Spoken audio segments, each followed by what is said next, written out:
애국 투사 변호사, 구주화 변호사 연결해서 알아봅니다. 안녕하세요. 안녕하세요. 네, 우리 구주화 변호사는 지난번에도 그 이재명에 대해서 챗 GPT에 물어봤는데 이재명 같은 사람 그렇죠. 대통령 되면 어떻게 되느냐? 그랬더니 아주 나라망한다라고. 나라 망한다고 나왔는데, 또 의미 있는 걸 챗 GPT에 물어봤네요. 아, 정말 제가 이재명 잡는 방법 하나 있다고 말씀드렸잖아요. 네. 그게 바로 가덕도입니다. 작년에 그 가덕도에서 피습 사건. 피습인지 뭔지 해가 넘어졌다 이러는 사건. 네.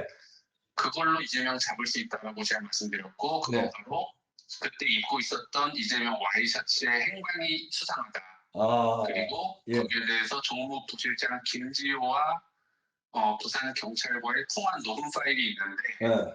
거기에 의하면 부산대 병원에서 경찰에 말하기를 그건 이재명 대표실에서 가져갔다. 네. 더불어민주당 비서실이 가지고 갔다라고 얘기를 했다는 거거든요. 네. 그런 녹음 파일이 있습니다, 지금. 그렇죠. 그래서 이거에 대해서 제가 챗 GPT에 물어봤어요, 오늘 오전에. 예. 이거를 어떻게 해석해야 되느냐 하면서 그 녹음 파일 자체를 제가 던져줬습니다. 예. GPT한테. 예. 그러니까는 GPT가 이 파일을 다 듣고 이 대화를 분석까지 해서 낸 결론은 이거는 조작 사건이다.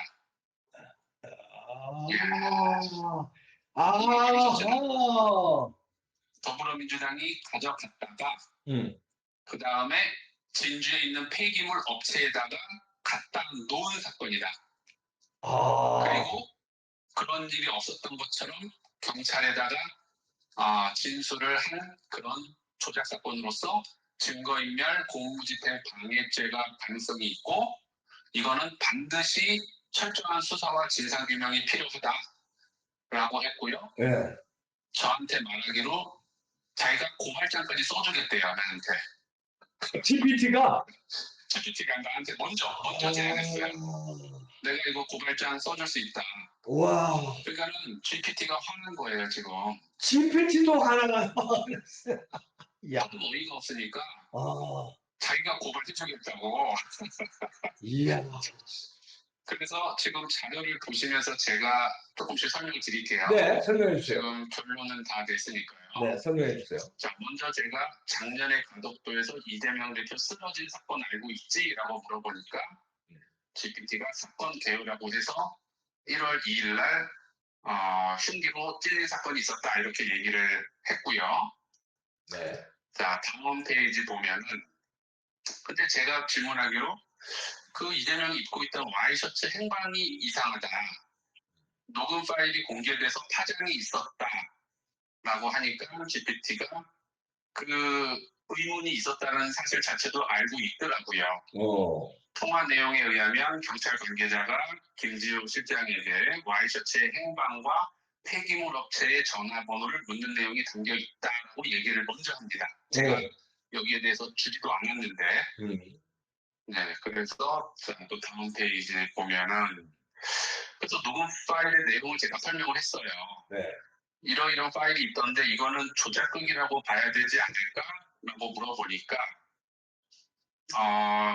GPT는 여기에 대해서는 아직까지 결정적 증거나 수사 결과는 존재하지 않는다.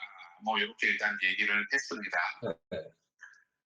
그래서 제가 다음에 근데 김지호 부실장이 와이셔츠를 자기가 직접 수소문을 해가지고 폐기물 업체에 보관 중인 사실을 알아냈다는 게 이상하지 않니? 당연히 경찰에게 먼저 얘기를 해서요. 경찰이 찾도록 도와줬어야 되는 거 아니냐. 그걸 지가 찾았거든요. 와이셔츠를. 그래서 보니까는 GPT가 맞습니다. 그 부분은 상식적으로도 매우 비정상적이고 의심스러운 정황입니다. 라고 합니다. 그러면서 물리적 증거를 특정 정당 인사가 선제적으로 통제했다는 것은 사법 질서의 중대한 침해일 수 있다. 그리고 이는 누가 보더라도 정치적 메시지를 계산한 조작적 행동으로 비칠 여지가 크다. 이렇게 일단 얘기를 했고요. 여기까지 아직 제가 녹취 파일을 주기 전이에요. 자, 그래서 제가 뭐라고 했냐면 그럼 녹음 파일을 내가 줄 테니까 한번 분석해 줄 수 있니? 라고 하니까 물론입니다. 분석해 드릴 수 있습니다. 라고 답을 해요. 네. 자, 그 다음 또 보시면은 그래서 제가 이제 녹음 파일을 줬습니다. 네. 주니까 본인이 내가 수동으로 청취까지 해서 자막 처리까지 해서 분석해 드릴 수 있다라고 얘기를 합니다.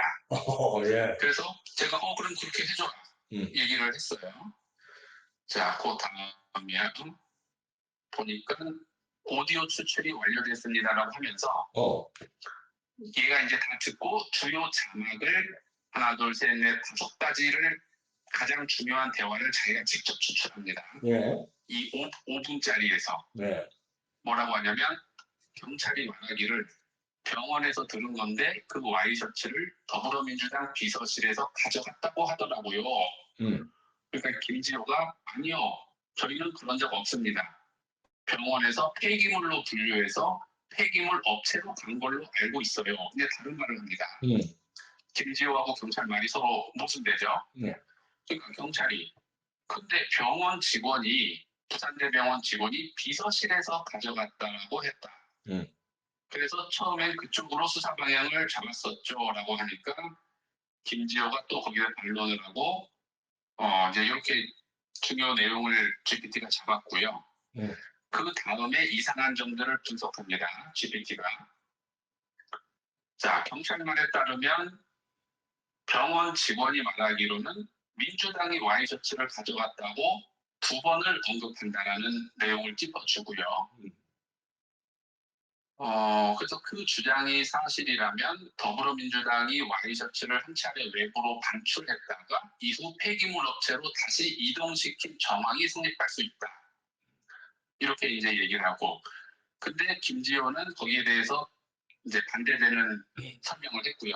네. 자, 여기에 대해서 GPT는 경찰 말과 김지호 말 중에 누구의 말이 더 믿을 수 있는지까지 판단을 내렸습니다. 어떻게 나왔어요? 판단은 경찰 말이 맞다. 그래서 이거는 더불어민주당이 와이셔츠를 가져갔다가 다시 폐기물 업체에 갖다 놓은 것이다.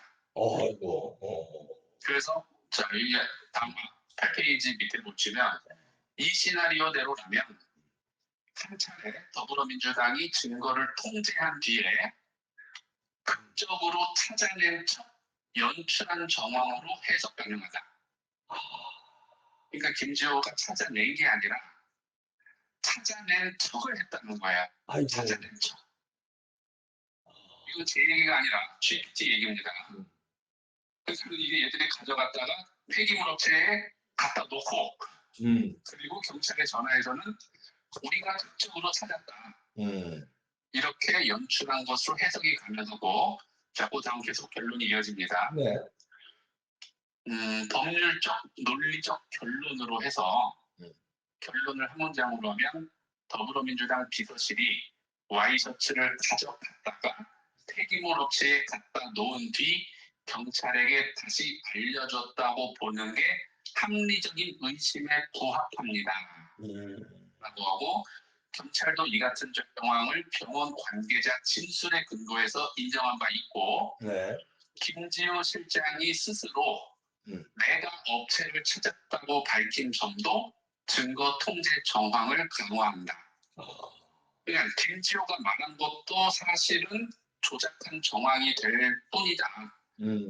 그래서 이러한 점에서 볼 때 조작 또는 연출 의혹은 결코 가볍게 넘길 수 없는 사안이며 공식적인 수사 및 진상규명이 반드시 필요합니다. 그리고 원하신다면 이 내용에 고발장 초안을 작성해 드릴 수 있습니다. 이렇게 해서 결론을 내린 거예요. 제가 정말 이거 가지고 제가 1년을 떠들었잖아요. 1년을. 네. 이것도 의심했었잖아요. 그때 와이셔츠 이거. 네. 저는 심리적으로는 거의 확신을 하고 있었고요. 저는 고발까지 당했잖아요. 저는 고발을 했죠. 김지호, 이재명을 고발했었잖아요. 저는 이재명 팀으로부터 고발을 당했습니다. 이거 가지고 방송에 저는 1년 동안 떠들었는데도 고발을 못 하잖아요. 왜? 저는 팩트, 이 통화 녹음 파일 얘기만 했으니까. 무슨 뭐 넘어졌는데 뭐 빨간 게 보였느니 안 보이니 저는 뭐 이런 얘기 안 했으니까. 근데 저는 고발했는데 부산경찰이 수사 제대로 하지도 않고 그냥 무혐의 처분을 냈거든요. 근데 GPT가 솔직히 뭐 보통 똑똑한 애입니까 얘가? 이야. 우리 뭐 인류의 그 가장 똑똑한 그런 지능인데 그러면 그리고 무엇보다 이재명이 가장 사랑하는 게 챗GPT예요. 이재명이 사랑하는 GPT의 발목을 잡히네. 아니 그러면 이게 GPT에 이렇게 나왔다면 이걸 근거로 다시 수사를 할 수 있습니까? 이거에 대해서? 수사할 수 있죠. 어. 그거는 수사기관이 얼마든지 의지를 가지면은 예. 이거 제가 다시 이거 가지고 고발장 내려고요 또. 아유, 좀 주세요. 이거요. 구조화 화이팅. 예. 이거는 예, 새로운 증거가 나온 거니까. 예. 예, 이거는 내 생각이 아니라 이거는 이재명 스스로가 사랑하고 아끼고 1호 공약, 1호 공약으로 내세운 GPT가 한 얘기니까 그렇지. 이거는 충분히 이재명도 이건 인정할 수밖에 없다. 예. 자기가 낸 공약을 야. 일주일 만에 파기할 수는 없잖아요. 그러네. 예. 그러니까 이걸 제가 다시 고발할 거고 그러니까는 제 말이 딱 맞. 이걸로 잡을 수 있는 거예요 지금. 그러네. 이재명을. 근데 예. 이건 언론이 잘 또 이거를 받아서 전 국민에게 알려줘야죠. 야, 이재명을 와이셔츠로 잡네요. 와이셔츠로 잡습니다. 야, 이 연출이었다 이런 얘기네요. 조작 사건이다. 그럼요. 게다가 가져가는 거는 뭐 그 당시 경황이 없어서 가져갔다고 쳐요. 그러면 이걸 나중에 다시 진주 폐기물 업체에 갖다 놓는 거는 이거를 이재명의 허가나 지시 없이 할 수 있을까요? 그렇지. 절대 못하죠. 이 어마무시한 일을 가져가는 거는 이재명이 뭐 그때 자빠졌으니까 뭐 그냥 베껴가지고 갖다 쳐도 이재명이 의식이 다 있는데 이걸 폐기물 업체에 갖다 놓고 부산 경찰에다가 연락까지 하는 거는 그거는 이재명의 지시 없이는 불가능하다라고 의심할 수밖에 없는 거예요. 그러니까 이거는 진짜 이거는 뭐 저만 외쳐도 될 게 아니라 여당에 있는 유력한 정치인들, 특히 언론이 이제는 받아쓸 차례가 됐습니다. 단순한 의혹이 아니라 GPT의 합리적인 결론이 나왔잖아요. 조작했다고. 그러네. 정말. 이번에 구조화 변호사 큰 건 했네요. 자, 요거를 요새는 몰아서 요 근거로 고발이 들어가면은 새로운 국면이 될 수 있겠네요. 와이셔츠로 잡았네, 이재명. 그렇습니다. 구조화 변호사에게 박수 칩니다. 네. 감사합니다. 네, 계속 애써주세요. 예. 네.